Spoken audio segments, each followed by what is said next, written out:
এই iron Hulk, তুই আমার রাস্তা আটকালি কেন? আমাকে বাড়িতে যেতে দে। আরে স্পাইডারম্যান, বাড়িতে যেতে হলে আগে আমার সাথে লড়াই করতে হবে। এই দেখ, আমার কাছে শক্তিশালী গ্রিন হাল্ক আছে, এবার দেখি তোর কাছে কোন ম্যান আছে। আরে আয়রন হাল্ক, তাই নাকি তোর সাথে লড়াই করতে হবে? এই দেখ, আমার কাছে শক্তিশালী আয়রন ম্যান আছে, এবার দেখি তোর কাছে কোন ম্যান আছে। আরে স্পাইডারম্যান, কিসের তোর আয়রন ম্যান? এই দেখ, আমার কাছে শক্তিশালী হাল্ক আছে, এবার দেখি তোর কাছে কোন ম্যান আছে। আরে আয়রন হাল্ক, তাই নাকি তোর কাছে হাল্ক আছে? তাহলে আমার কাছে হাল্ক আছে, এই দেখ, এবার দেখি তোর কাছে কোন ম্যান আছে।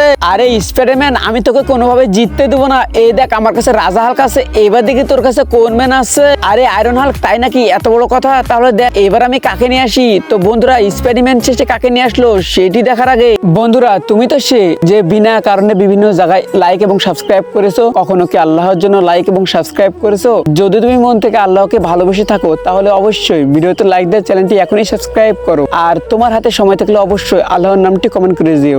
এই দেখ হাল্ক, আমি তোদের জন্য 6 মাথাওয়ালা হাল্ক নিয়ে আসছি, এখন তোরা কি করবি? আরে এর হাত থেকে তো আমাদেরকে বাঁচাও।